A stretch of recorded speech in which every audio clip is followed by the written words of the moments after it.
Welcome everybody with a new live session of the Proportion Global Community.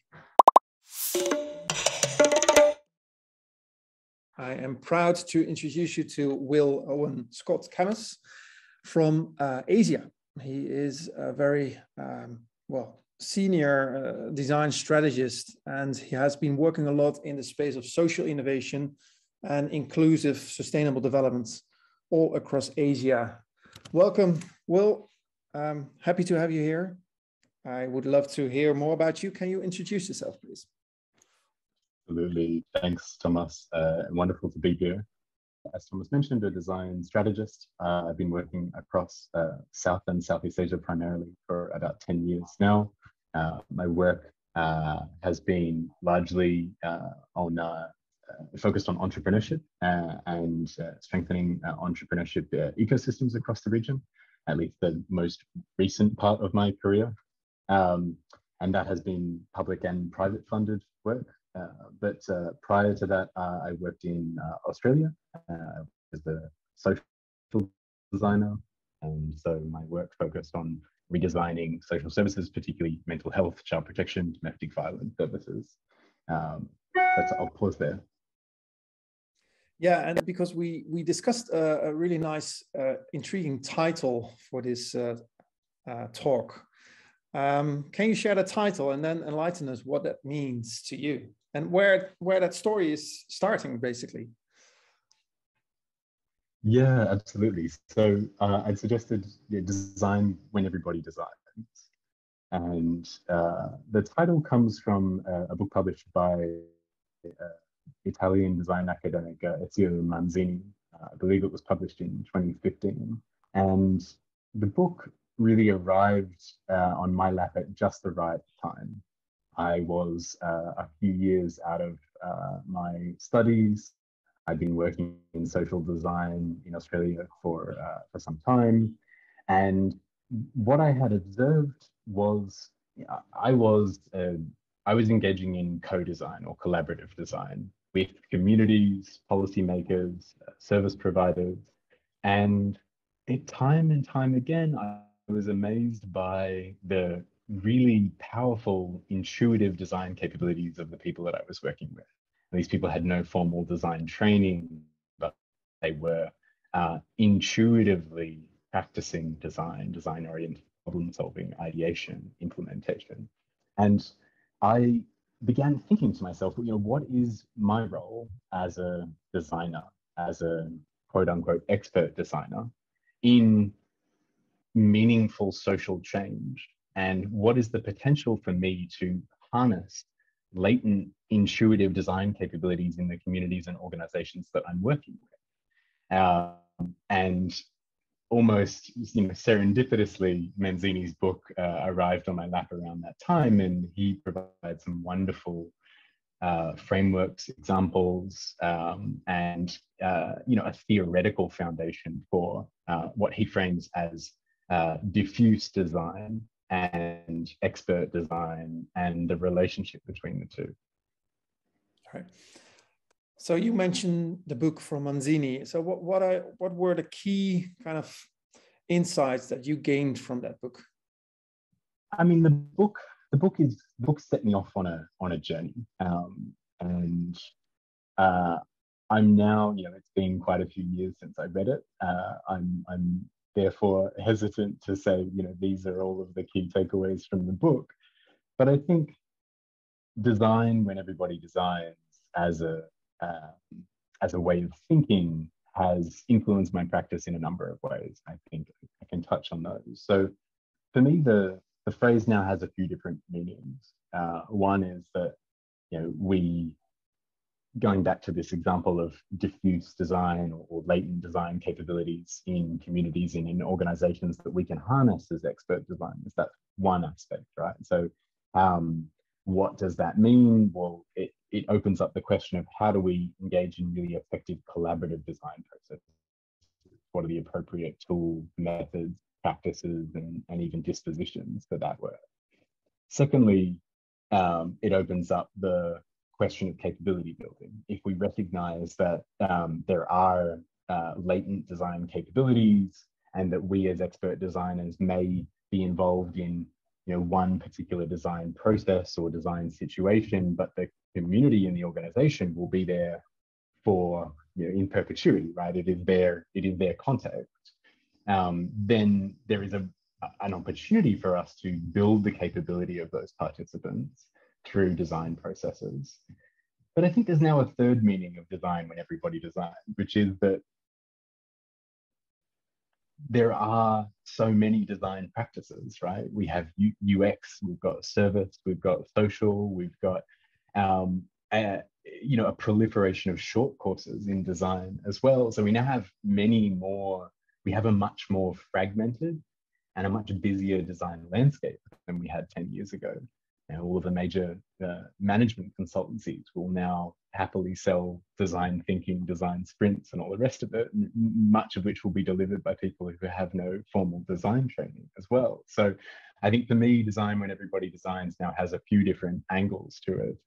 But the things that I want to focus on and the things that I think are really relevant for the propulsion community are the opportunities for engaging in really effective collaborative design, and building participant capabilities through that process.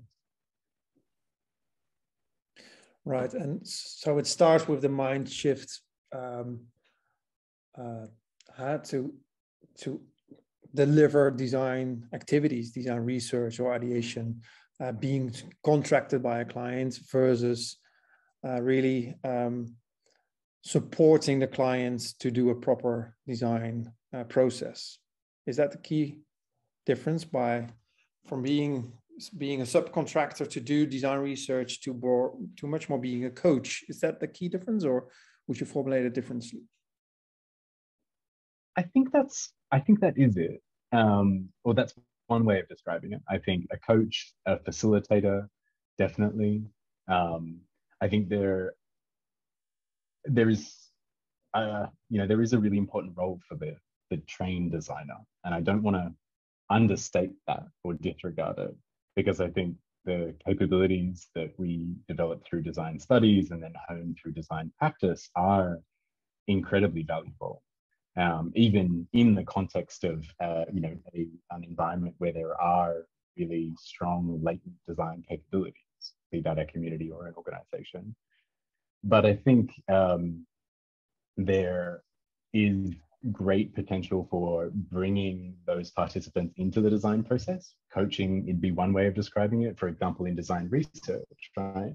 Who can you, from the community or the organization, who can you bring into that research process? Can you research with, not just research those members of the organizational community? Can you actually identify some community members or staff of the organization to conduct that design research with, and therefore build their capabilities through the process, essentially as a coach, like you described.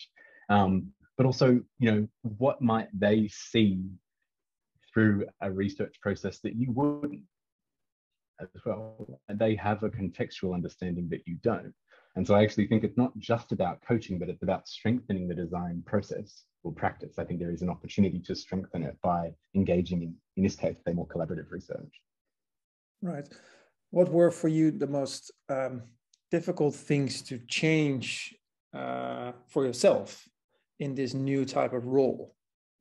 And how did you overcome these? It's a wonderful question. I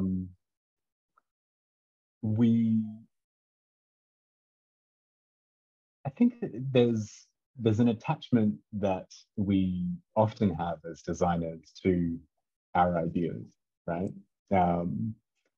Particularly when you think you have a good idea, when you think you have a really compelling insight, and it can be difficult to let go of these things, right? A more collaborative design process means fundamentally decentralizing or democratizing the process, and your sense of what a really compelling insight or a great idea, a great concept, it means less. Right? You have to share your power as the designer with the collection of design partners that you've brought into that process.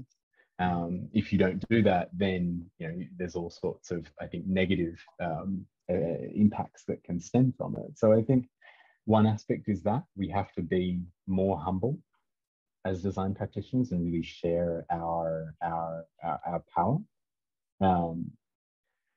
And I guess that is probably the biggest learning for me is would you just for the matter of the discussion, for maybe a provoking statement, like if we adapted a way to be far more collaborative and more being a coach, will that result in less disruptive innovations? In other words, will this be a pathway towards only incremental innovation? Great question. I think possibly, but I don't think I don't think I would advocate diffuse design for all context. I certainly wouldn't say that it's a silver bullet by any means. I think it's a design method that is particularly appropriate when you're dealing with really complex and multi-stakeholder environments, which has typically been what I have worked in. And so for me, it has been the design method of choice because it has been appropriate to my context. But if the context is different, then I think there's definitely a role for a more futures-oriented, more evidence-oriented, more technical design process for preferencing different types of participants, different types of knowledge, and different methods. And I think those may lead to more disruptive innovations, but arguably community participation might be I wouldn't rule it out. I think that there's, when we really listen to community members and people, particularly at the, we would say, coalface of delivering services, there are really insightful, there are great insights and great ideas. They may not seem the most transformative at the outset, right? Like sometimes it might actually be removing something from a service model as opposed to designing anything new, but that can be equally disruptive. Yeah. Well, if I reflect on my own experience, I do recognize that if you are well trained as a professional designer, you are often quicker in generating ideas, or you are used to generate many ideas and create abundance, diversions and then conversions. You have seen a lot. I think that's also a big advantage of being a design consultant, that you've been working on very different projects, different sectors. So it allows you also to find analog inspiration from other sectors, which results in often, maybe more disruptive ideas. But the big drawback often is that you are too far in front of the troops, and you get lost. People are not following you, and the moment that a project might be ended, the beautiful disruptive idea might fall flat, while the more incremental idea, which is really embedded at the client's team, might be going much further. What's your view on this? Yeah, I can resonate. I resonate with that deeply. I think we get, as designers, really, we get into, a rhythm, right? As you say, you can generate ideas faster, you can get to insights faster, you can draw, as you say, analogs from a broader range of experiences, and all of this can be really powerful for developing good concepts. But the other side of it is the value of the design is, at the end of the day, the extent to which it actually has an impact, right? So if the community or organization isn't ready, it doesn't really matter how good an idea it is. It has to arrive at the right time, in the right way. in order to be taken up. So I feel like diffuse design, or design where everybody designs, a more open and inclusive collaborative approach to design is to some extent a de-risking, or it may result in less disruptive innovation, but I would argue that it results in more receptivity to the solutions, more ownership of the solutions, more capability building through the process. And I think all of these things are enormously valuable, right? As a designer, you can come into the process with the right knowledge and the right skills, but do you have the mandate? Is it the right time? Do you have the right inputs? I think these things are things that we have less control over.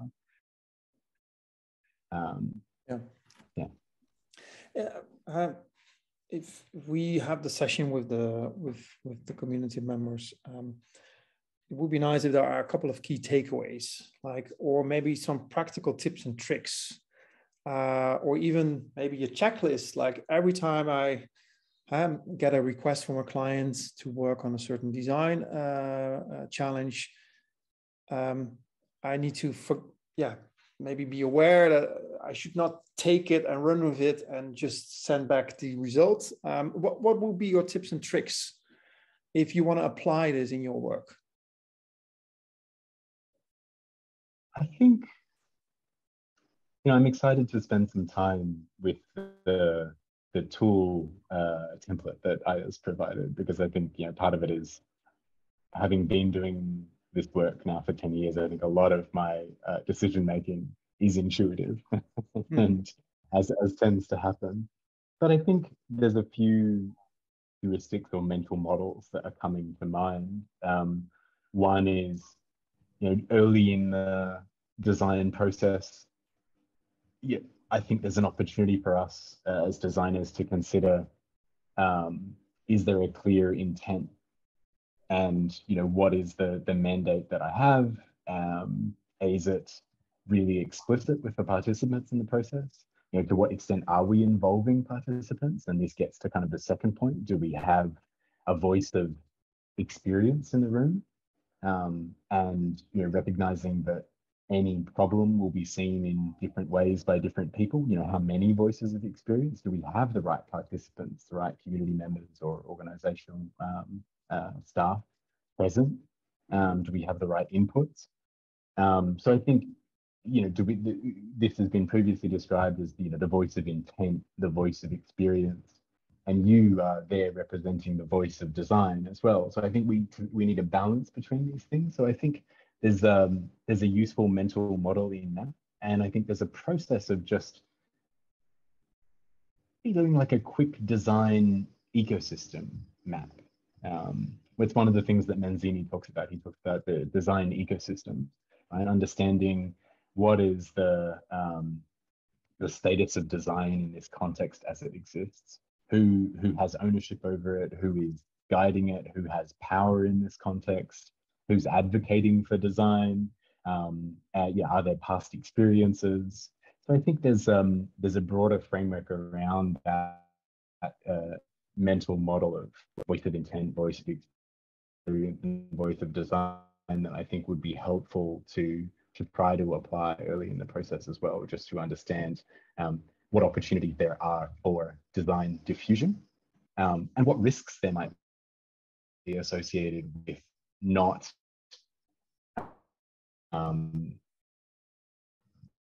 engaging in a more collaborative process.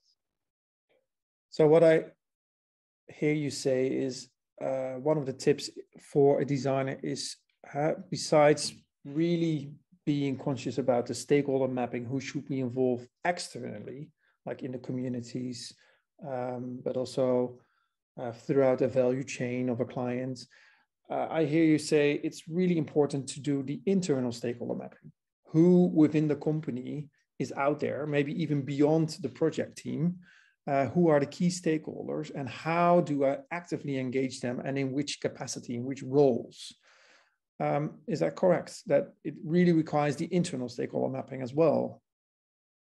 Yeah, definitely. I think that's a great way of describing it. And within that, there's in any organization, and particularly multi-stakeholder context, there are advocates of design. There will be people who are active. If you're there as a designer in the first place, chances are there's some design leadership, understanding where what are the current perceptions of design, and what are the existing design practices in that organization or community. I think also. Wonderful. All right, then let's also see how we can engage the members of the community to hear what they think about that. Maybe a lot of them already practice this. Maybe for others, they might be still seeing themselves as the pure and only designer that is doing the work. So let's see what people come up with that, and really looking forward to that session. Thank you, Will. If you are listening to this video and you want to participate in this discussion, then do apply for becoming a member at proportion.global/community. Thank you for now, and see you soon.